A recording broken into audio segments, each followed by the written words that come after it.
Saya duduk Shah Alam di Seksyen 19, dipanggil Rumah Tumpangan Saudara Baru. Masa tu bawah Jabatan Agama Islam Selangor. Sekarang di bawah Majlis Agama Islam Selangor lah. Di situ saya duduk, kemudian bila ada gangguan lagi, bila ada usaha datang nak ambil saya, nak bawa lagi saya, nak bawa saya keluar pada Islam balik, saya mengadulah dekat Jabatan Agama, dia orang hantar saya pergi Sabah. Di Institut Dakwah Islamiah, dia panggil Pusat Latihan Dakwah Islam Sabah, Keningau. Setahun saya kat situ. Saya bergaul dengan orang-orang Sabah. Semua lelaki. Bergaul dekat budak-budak dekat pusat tu, sebab dia pusat tu untuk orang Sabah masuk Islam, tapi dia bagi juga orang Semenanjung beberapa tempat dia bagi supaya kita boleh bergaul, orang Sabah, Sarawak boleh bergaul dengan orang Semenanjung. Di situ setahun tak berhubung lah dengan family. Balik daripada Sabah, pergi belajar di Kelantan, Institut Dakwah Islamiah Perkim Kelantan 4 tahun.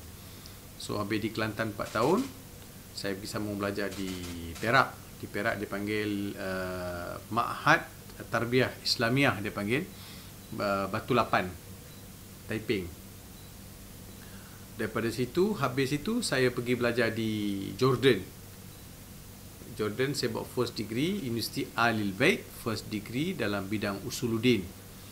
Kajian saya mengenai tafsir. So master balik tahun 2000 saya balik, 1995 saya pergi. Tahun 2000 saya balik, saya sambung pula 2000 saya balik, saya dapat kerja di kuis. Tahun 2000 saya masuk sebagai pensyarah di kuis. Kemudian 2002 saya buat master di UKM. 2005 saya habis master. UKM buat pengajian pengajian Islam dalam bidang Al-Quran Sunnah, kajian terhadap tafsir juga. 2011 saya pergi Jordan buat PhD. Saya pergi Jordan buat PhD dalam bidang tafsir. 2015 saya balik siap PhD. Saya fikir sebab saya lepas masuk Islam tu, keazaman untuk belajar tu sangat tinggi. Keazaman untuk belajar. Sebab saya tahu Islam ni dia bukan not only change your name, change your religion, but you have to change your lifestyle.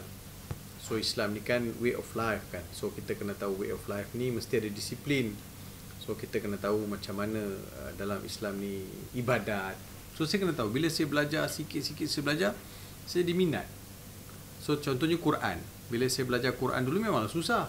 Kita umur 18 tahun baru nak kenal alif bata. Yang mengajar saya pula budak umur 8 tahun. Saya pergi belajar kat masjid, orang masjid kata tak tahu ajar. Walaupun imam, walaupun Tok Bilal, walaupun ada kelas-kelas Iqra' yang dia buat dekat masjid, tapi semua masing-masing tak nak mengajar. Agaknya tengok budak ni dah besar, lidah dah keras, agaknya macam mana nak ajar dia.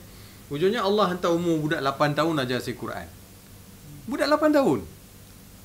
Saya jumpa budak tu lalu tepi masjid, tepi rumah aja dia balik mengaji. Saya kata, adik boleh tak ajar abang mengaji? Abang dah besar takkan tak pandai mengaji. Betul dia, abang tak tahu mengaji. Nanti abang saya tanya mak saya dulu, dia tanya mak dia. Besok mak dia izinkan, dia bagi tahu, okey, saya ajar abang mengaji. Sehari setengah jam dia akan mengajar. Isnin, Selasa, Rabu, Khamis, Jumaat. Saya akan ulang kaji 3 jam. Saya punya minat, saya nak cepat baca. So bila saya dah pandai baca, saya cari pula guru-guru yang boleh ajar taranum. Ajar baca belagu kan. Cari pula guru-guru yang belajar baca belagu. Lepas belajar baca belagu pula, saya kata, takkan baca je tak faham. Timbul soalan tu.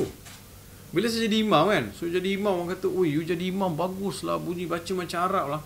Saya tak enjoy pun. People can enjoy my recitation, but saya tak enjoy. Saya tak enjoy sebab saya kata, kenapa saya tak enjoy? Saya tak faham. So bila tak faham, saya carilah jalan macam mana nak faham. Saya tanya dengan guru-guru saya dekat Kelantan. Dia kata, Farid kalau nak faham, Farid kena belajar bahasa Arab sebab Al-Quran ni bahasa Arab. Saya kata, kalau macam tu saya kena belajar bahasa Arab lah. Dia kata kena belajar bahasa Arab. Saya nak belajar kat mana? Nak belajar kat Malaysia boleh. Tapi kalau nak lebih mantap belajar bahasa Arab ni, belajar dekat negara Arab, dia kata. So saya pun try lah, apply. Bila nak pergi Jordan, pergi negara Arab, dia nak tengok STU pula, sijil tinggi agama. Masa tu pun ada. Saya bukan budak sekolah agama. Saya belajar di Kelantan, Institut Dakwah Islamiah Perkim Kelantan. So balik daripada Sabah tu kan, saya pergi belajar di Kelantan 4 tahun. So di situlah saya belajar sikit-sikit basic bahasa Arab. Tapi tak cukup.